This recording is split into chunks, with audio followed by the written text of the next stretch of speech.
So when it comes to Arifureta, I have such a strong love and strong adoration. Like I just completely adore this anime. So for the most part, I have kind of those rose tinted glasses on to where it can almost do no wrong. But, obviously I am a critic. I do this. This is what I do is I review anime. So I will say the one thing that I did want to see more of in this episode that probably made this episode, it's still, I thought it was still great, but there is something more that I do want to see. So towards the last 90 seconds of the anime, maybe like the last 2 minutes, we got a little bit more focus on Ichan, which is the teacher, and we got to see Shizuku talk to all the other students as well as the guardsmen. I forget what the main knight dude's name is, but she got to talk to all of them about what's going on with Ichan, what's going on with the king, and where the hell's her bodyguards. And she was taken up to these mountains to talk about Hajime.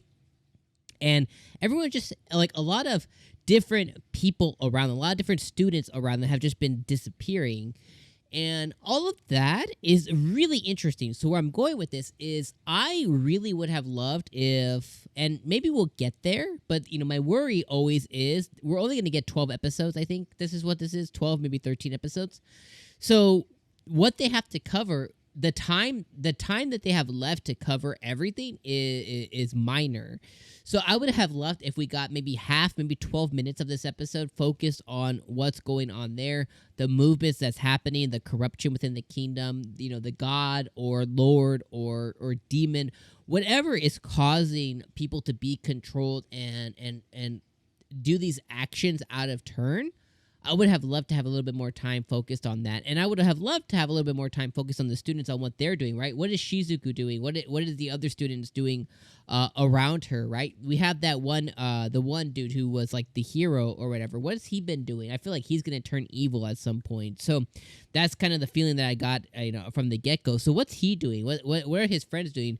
What happened with the kid who tried to kill Hajime? He got kind of corrupted by somebody else who talked to him in a cloak.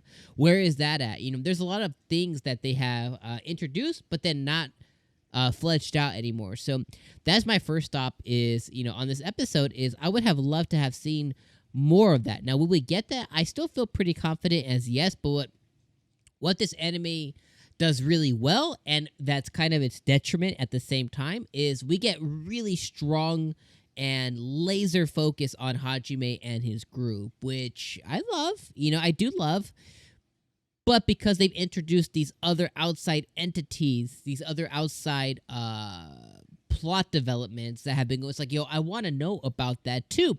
Now, if they introduced outside plot development and it was crap, it was crapola, it was garbage, it was like whatever, then yeah, this laser focus and a little drip feed is cool, but it's like, I'm very interested in that. Like, I want to know what's going on with the kingdom, this corruption, this demons, this evil, the evil god. What the hell's going on? I want to know more about that because I feel like the buildup will be even stronger because we've gotten to season 2.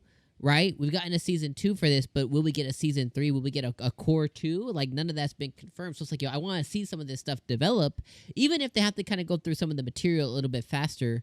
I want to see some of it develop. Now, I'm going to take a step back. I'm going to come back and say the thing I love most about this season, without knowing the source material, just chatting with you, my friends, in the comments, as well as others about the anime, is season 2 did a 180, right? And they have been following the source material a little bit more closely. So again, I'm going to say what I said. I can't take it back. I'm going to put that out there, put the energy out there, but at the same time, appreciate that this season 2 is more well directed. It definitely has really good character development.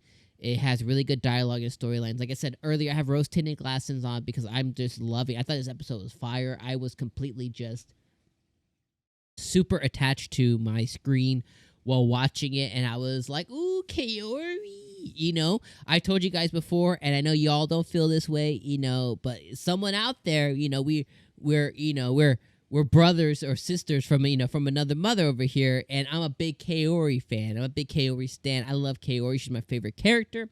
So seeing more screen time for my girl Kaori, I'm like, heaven. You know what I mean? So I said those things to be objective because I have to be a critic and I do review these anime. So I have to let you know, like, from a critical standpoint, these are my feelings. But my real feelings is I don't care. Y'all gave me more Kaori. I'm happy. You know what I mean? That's my real feelings is like, yo, I got more Kaori. I effing love this episode. And I love that Kaori is taking a stand. She's making her love for Hajime known. I love that she took the first step to kiss him. I really felt like she should have grabbed him and just, tongue him like Shay did, Shia, whatever. I think that she should have done that too. But I love that she's putting the energy out there of like, yo, I'm in love with you, and I know I'm not going to be better than UA, but I'm going to keep working to be someone special to you. And I really love that approach to everything. And I think her spending this additional time with Hajime was definitely very good for her and her relationship with him. I think her getting put on the line, her being being put on the line, I think was really good because she got to see some of Hajime. Hajime is really good about hiding his feelings, his true feelings. So the fact that when she was threatened, he was like, how dare you? He got extremely angry, but then he's like, how dare you threaten somebody special to me? Because even him, he wants what's the best for her, and that means that she's immediately special to him. So she's already kind of won part of the battle as it is. She just needs to figure out where she stands in this relationship. Yue is not going anywhere, right? Neither is Shea, or I keep effing up her name, Shia. Neither is Shia at this point. At this point, neither is Tio, right? So it's like you need to figure out where you lie in this four-way relationship, essentially, and where you can be special to Hajime. And I think she will figure that out ultimately. And Hajime will have his 3 wives or 3 lovers or however you want to call it. 4 lovers or whatever, however you want to call it. And I think, in this ultimate 5-way relationship, I keep saying 4-way because the 4 girls, but in this ultimate, 5-way relationship with Tio, with Yue, with Shia and Kaori, and then Hajime being, the center man. I think that this is going to be a good love circle for him, a good support system, and I think they just need to learn how to be special to each other. And I think if they learn how to be special to each other, then the next thing is they can figure out how to be special within Hajime's heart. All right, I'm gonna leave you guys on that thought. I think this episode was badass. I loved it as always. I love the second season of Arifureta. It's probably my favorite. It's my favorite anime. It's like one of my favorite anime. I like it more than Demon Slayer, even though Demon Slayer and Attack on Titan this season are badass.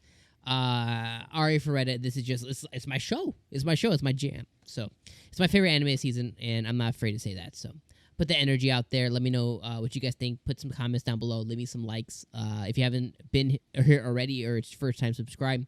And I'll see you guys next week for episode number 7, I think, of season 2. Peace out.